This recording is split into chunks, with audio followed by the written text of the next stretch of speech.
السلام علیکم ورحمۃ اللہ وبرکاتہ۔ میرے پیارے دوستو، امید کرتا ہوں کہ آپ تمام خیر و عافیت سے ہوں گے۔ دوستو، تلنگانہ کے چیف منسٹر کے چندر شیکھر راؤ نے اپنے 7 سالہ دور اقتدار میں پرانے شہر کے مسائل کا جائزہ لینے کے لیے آج تک ایک مرتبہ بھی دورہ نہیں کیا، جبکہ chief minister N Chandra Babu Naidu نے اپنے 7 سالہ دور حکومت میں 42 مرتبہ اور چیف منسٹر راجشیکھر ریڈی نے 7 مرتبہ پرانے شہر کا دورہ کیا تھا اور عوام سے ملاقات کرتے ہوئے مسائل سے آگاہی حاصل کی تھی اور ترقیاتی کاموں کا افتتاح انجام دیا تھا۔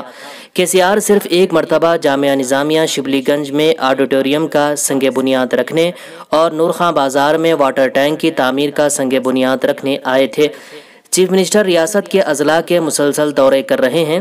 کریم نگر، سدی پیٹ، ورنگل، نظام آباد، یادادری، بھونگیر کے کئی مرتبہ دورے کر چکے ہیں۔ وہ بھونگیر میں مندر کی تعمیر اور کالیشورم پروجیکٹ کی تعمیری کاموں کا کئی مرتبہ دورہ کرتے ہوئے معائنہ کیا ہے۔ عوام کا سوال ہے کہ آخر پرانے شہر سے انہیں اتنی نفرت کیوں ہے؟ گزشتہ سال سیلاب سے پرانے شہر میں کئی لوگ پانی میں بہہ کر ہلاک ہو گئے، ہزاروں مکانات تباہ و برباد ہو گئے، ہزاروں خاندان کو کئی دنوں تک ریلیف کیمپوں میں زندگی گزارنا پڑا۔ اس کے باوجود چیف منسٹر نے پرانے شہر کا دورہ نہیں کیا۔ یہاں اس بات کا تذکرہ بھی ضروری ہے کہ پرانے شہر میں گزشتہ 7 سال کے دوران ایک بھی تعمیراتی پروجیکٹ مکمل نہیں کیا گیا۔ بہادرپورہ فلائی اوور کی تعمیر گزشتہ 3 سال سے زیر التوا ہے، لیکن اس پر کوئی سوال اٹھایا نہیں جاتا۔ بہادرپورہ چوراہے سے گزرنے والے عوام کو سخت مشکلات پیش آ رہی ہے۔ ریاستی وزیر KT راما راؤ اور رکن پارلیمنٹ حیدرآباد بیرسٹر اسد الدین اویسی نے 3 سال قبل اس فلائی اوور کا سنگ بنیاد رکھا تھا، جبکہ کانٹریکٹر کو تعمیر مکمل کرنے کے لیے 2 سال کی مدت مقرر کی تھی۔ اب جبکہ آئندہ ماہ 20 جولائی کو اس کے 3 سال مکمل ہو جائیں گے، اس کا کام انتہائی سست رفتاری کے ساتھ چل رہا ہے۔ جو لوگ اس راستے سے گزرتے ہیں وہ کہتے ہیں آخر اس فلائی اوور کا کام قیامت تک جاری رہے گا۔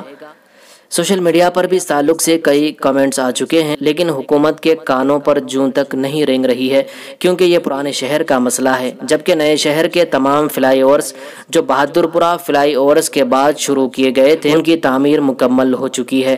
شمشاباد فلائی اوور کا کام، جس کا 1.5 سال قبل کام شروع کیا گیا تھا، اب اس کا کام تکمیلی مراحل میں ہے۔ پرانے شہر میں قدیم و مشہور مرغی چوک، جس کی عمارت انتہائی بوسیدہ ہو چکی ہے اور تیز بارش میں وہ کبھی بھی گر سکتی ہے، سال 2018 میں اس کی تعمیر جدید کے لیے سنگ بنیاد رکھا گیا تھا۔ آج تک اس کا کام شروع نہیں کیا گیا اور نہ ہی اس کا کوئی پرسان حال ہے۔ خلوت روڈ موتی گلی میں ہما منزل پارکنگ کمپلیکس کا کانگریس کے دور میں سنگ بنیاد رکھا گیا، آج تک اس کی تعمیر کا کام زیر التوا ہے۔ کاماٹی پورہ میں 18 سال قبل اس وقت کے chief minister N Chandra Babu Naidu نے سلطان صلاح الدین اویسی MP و صدر کل ہند مجلس اتحاد المسلمین کی موجودگی میں پرائمری ہیلتھ سینٹر میں 30 بستروں پر مشتمل دواخانے کا سنگ بنیاد رکھا تھا۔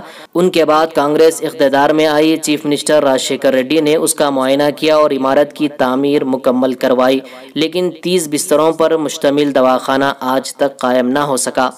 یہ تعمیر شدہ عمارت گزشتہ 7 سال سے ویران ہے، جبکہ کورونا کے اس دور میں سرکاری ہاسپٹلز میں لوگوں کو بستر دستیاب نہیں ہیں، مریض علاج کے لیے در بدر بھٹک رہے ہیں۔ ان حالات میں اگر یہ دواخانہ قائم ہو جاتا تو پرانے شہر کے عوام اس سے استفادہ حاصل کر سکتے تھے۔ اس طرح چندرائن گٹا میں گورنمنٹ ڈگری کالج قائم کیا گیا، جہاں پرانے شہر کے طلباء کو تعلیم حاصل کرنے کافی سہولت ہو رہی ہے، تاہم اس کالج میں طلباء کو کوئی بنیادی سہولتیں دستیاب نہیں ہیں۔ بہادرپورہ اسمبلی حلقے میں طلباء کے لیے ایک ڈگری کالج کی ضرورت ہے، اس کے لیے عوامی نمائندوں کی جانب سے حکومت کی سطح نمائندگی کی ضرورت ہے۔ پرانے شہر میں چیف منسٹر تو دور کی بات ہے، گزشتہ 7 سال میں کسی بھی وزیر تعلیم نے آج تک پرانے شہر کا دورہ نہیں کیا اور نہ سرکاری اسکولوں کی حالت کا جائزہ لیا۔ گزشتہ حکومت نے میرالم تالاب کے اطراف کے علاقے کو ترقی دینے اور نیکلس روڈ کی طرح اس علاقے کو تفریح گاہ بنانے کا وعدہ کیا تھا۔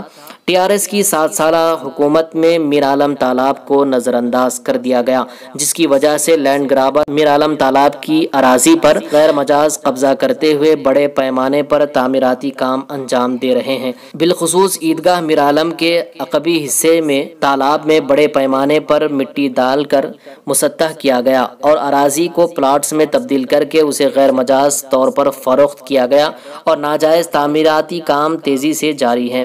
GHMC ان غیر مجاز تعمیرات کو روکنے میں ناکام ہے، بلکہ عہدیدار لینڈ گرابرز کے ساتھ ساز باز کرتے ہوئے ان کی مدد کر رہے ہیں۔ 600 ایکڑ رقبے پر پھیلا ہوا یہ میرالم تالاب اب غیر مجاز قبضوں سے سکڑ کر 300 ایکڑ رقبہ پر باقی رہ گیا تھا، لیکن اب اس تالاب میں لینڈ گرابرز جس تیزی کے ساتھ قبضہ کر رہے ہیں، بہت جلد ایک کنٹا یا چھوٹے تالاب میں تبدیل ہو جائے گا۔ اس کے پیچھے کون لوگ ہیں عوام بخوبی جانتی ہے، بہت جلد ان کا پردہ فاش ہوگا۔ پرانے شہر کی عوام چاہتی ہے کہ چیف منسٹر کے چندر شیکھر راؤ پرانے شہر کا دورہ کریں اور یہاں کے مسائل سے واقفیت حاصل کریں۔ دوستو، اس پر آپ کی کیا رائے ہے؟ کمنٹ کر کے ضرور بتائیں۔